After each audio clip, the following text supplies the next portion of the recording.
Hi folks, and welcome to Watch Me Fly. In this video I'm going to run through 10 new features that have been added to the Watch Me Fly system, mostly around scoring, in the last few months.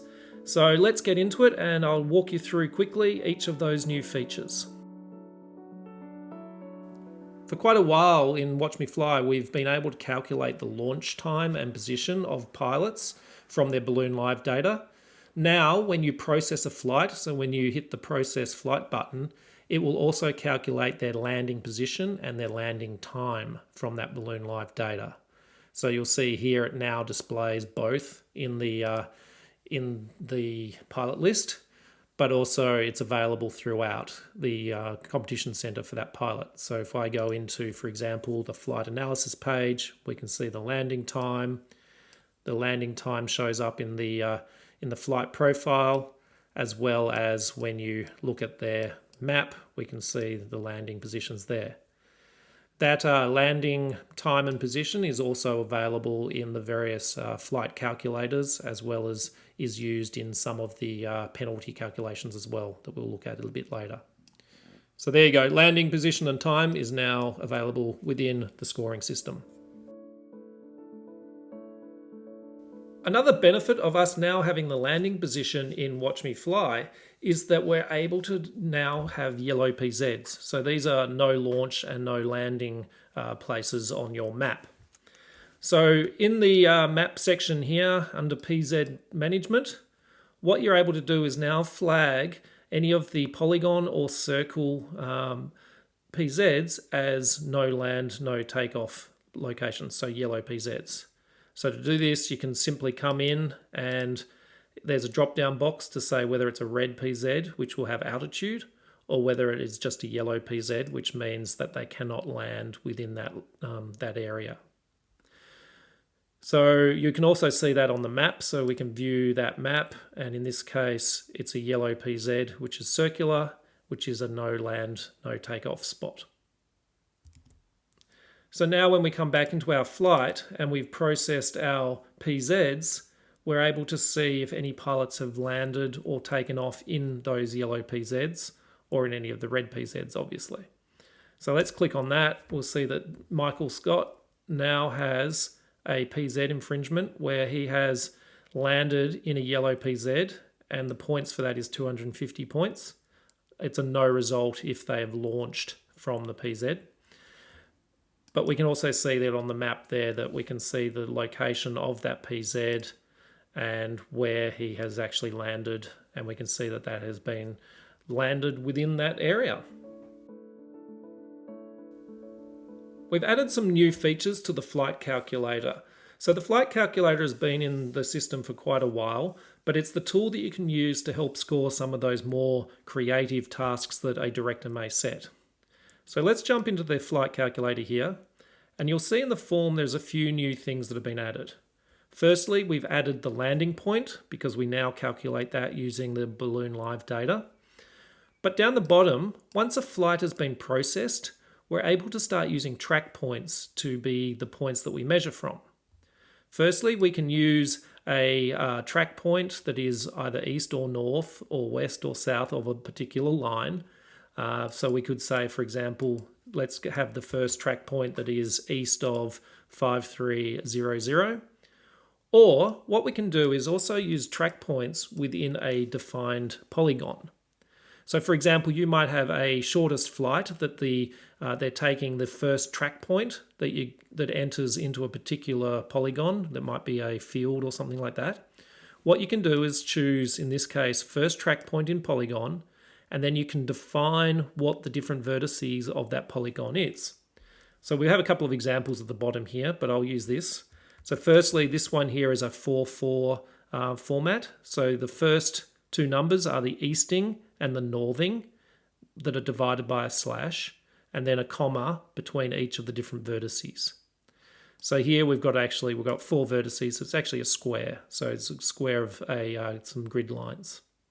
So when you run that, what we might do is say first track point in the polygon for this area to logger mark 1. And that will calculate and do the measurements. In this case, these are the only two pilots that have actually flown into that polygon, and we can see the distance calculated between the logger mark and that track point. You can also use the latitude and longitude for the vertice declarations. So if you want to get those out of a GPX file or from Google Earth or Google Maps, you can do that. So it's the same format.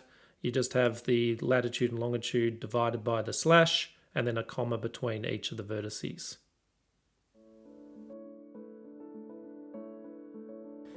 Okay, so the next feature is actually one for the pilots, and this is one that we call the pilot checklist. So what I'm going to do is I'm going to log in as one of the pilots in our event, so Kim Wexler. And you'll see at the top of the page here, Kim now gets a box that has all the information about the current flight. So we can see this is flight number 2. It's on the Sunday. We have the task data sheet link here. It also sees that we have finished tracking, so the Balloon Live data, or the Balloon Live flight has been flagged as finished. And we then have some information about the launch position and landing position that has been calculated from that track. But here on the right-hand side is the checklist. So these are the things that the pilot needs to do once the flight is finished. So firstly, they need to stop their Balloon Live app. So this will show them very clearly if they've done that or not. So it's a bit of a reminder. They'll need to submit their flight report form. So when we click on there, it will take Kim straight into her flight report form for that flight that she can go in and fill out. You'll see here we also now have fields for any task that has markers that they can say whether they have dropped them or not. So we'll say yes, that she has dropped her marker. And once you've submitted that form, and we come back into the page here, we'll see that this flags now that she has submitted her flight report form and all her markers have been dropped. So the idea here is that the pilots will get all the green lights, which means everything's complete and they potentially don't need to come back to the competition centre. There's a few extra links to things like a map of their track, as well as they can jump directly into their Balloon Live data. This message at the bottom here, this can be changed by the director in the flight form in the competition centre. It's a generic message that all pilots will see. What you're seeing here is the default, but if there were any other messages you wanted to add, you're able to also do that so the pilots can see that once they've finished their flight. With the introduction of Balloon Live, many events now run their post-flight operations slightly different in that they don't expect pilots to come back to the competition centre, or maybe they return their physical markers to refueling. You'll have seen earlier in the pilot checklist that we gave the ability for pilots to flag if they dropped their markers or not. And now marker management can be done within the competition centre as well. So if we come here into the flight for flight 2, we now have a column in the pilot list showing the status of the markers. So you'll remember that Kim Wexler flagged that she had dropped her marker, so we can see that she's returned it. But everybody else is waiting to either tell us that they've dropped their markers or they need to come back and return them. Now what's nice about this is you can now use this to manage your marker returns. So maybe at refueling or at the competition centre, if Michael Bluth comes back and gives the markers that he hasn't dropped back to the organisers, you can actually come in here, click on that and flag that Michael has dropped his markers and he'll now get a tick. So you can go through that and use that to manage marker returns as well. The next feature we're going to look at is some changes that we've made to the flight report form review process. So here on a flight, so we're in flight number 1, if we scroll to the bottom, we can see with the pilot list the status of all the flight report forms. So some have been approved already, some have not been submitted. In this case, this one's locked, so somebody's already in the review process, so you can't go in and change that. And then some have been rejected. But in this case, we have one here that's was pending review, so we're going to have a look at Leslie Knope's one in a second. There's also a button at the top here that you can click on, and that will take you automatically into the next available flight report form to be reviewed. But we're just going to jump into Leslie Knope's. When we come in here, you'll see that it has now been locked by me, and that means no other scorers or debriefers can work on this particular flight report form while you're in the process of reviewing it. If you want to exit, you can click on the unlock button and that will take you back to the flight page. So a few changes that have been made since the last flight report form review page. On the left-hand side here, we obviously can see who the pilot is. It will display their name, their email address and their phone number if we have that in the system. So if you need to contact them, you can.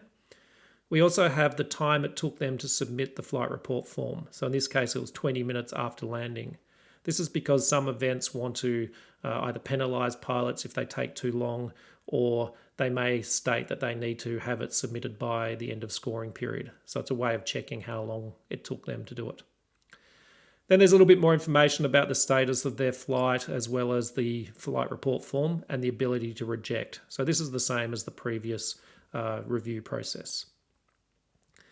But then on the right-hand side, you'll see that we not only have the information that the pilot has provided in their flight report form for you to review, but also a little bit more information from the Balloon Live data. So you can always see, in this case, around their launch, you can click on the map and see exactly where they launched from. You've got all that information at hand. You can also make comments. So if you want to make a remark about their launch site, you can add that, say, looks fine, capital letters. That can go into the system and you'll see that that gets saved with that flight report form. Then you walk through each of the tasks. Again, we're giving information about the Balloon Live data as well as their own data. We'll also show if they have flagged that they have dropped their markers or not. So all that information is available for you. You can add comments at the end. And then once you're happy with this, you can click on the Approve Flight Report Form button, and that is now complete. And if we come back in here, we'll see that it's been flagged as approved. So one of the latest features that we've added is the ability for directors to upload their own external task datasheet files. So in the past, when you add your tasks, it will automatically generate a WatchMeFly task datasheet, but some directors want to override that with their own. And it's really easy to do this. So here we're in a flight, we're going to go into Edit Flight, and then now in the form here, we've got the option to upload an external task datasheet. So let's just do that. This is one I have prepared earlier. We've added that and we're going to update the flight. Now we can see we've got a link to both the WatchMeFly one and also the uploaded task datasheet. You'll still need to add all of your tasks in here. You don't need to put as much information in there, but you'll still need the tasks in there for scoring purposes. But from a public perspective or a pilot perspective, now when we send this live, all the links on the website, and we'll go into there now, all the links to the task datasheet will go directly to that file that's been uploaded. So we'll go into our demo event, task datasheet, and now this links directly to that PDF file. One of the common mistakes that pilots make, and we see this in most events, is that they forget to stop their flight in the Balloon Live app after they have finished after they've landed. So the rules state that if they haven't stopped their flight after 10 minutes and the flight isn't complete, then they should really get a logger handling or a handling penalty. Normally they will get a warning for the first instance, but after that it should be 100 competition points. So what we have now done is we've introduced into the penalty calculator, so when you run the process penalties, it will look for any pilots that have left their flights or their Balloon Live app tracking for more than 10 minutes after their landing time. So we can see there's a few penalties here, but Chris Traeger has been flagged here as having left or had his track running, or his flight running for 18 minutes after he landed, and therefore really should be penalised. The Competition Operations Handbook states that they should normally get a warning or a handling warning for their first instance, but after that it's 100 competition points that gets given to the last task in that flight. So that's task 5 in this case. So this will now calculate and give you a flag for anybody that has left their Balloon Live app flight running for more than 10 minutes after the flight has been, or after they've landed. So the next feature we're going to look at is a new permissioning thing that we have for officials. This is to allow, for example, jury members to access the competition centre, but not be able to actually change things. So what we've introduced is what's called a view-only permission. So if we come up into the officials menu here, you'll see that this page has also changed because it shows the status of each of the different permission types. But you can see here we have Michael Bluth as a jury president, and most of the features that they have is only a view-only option.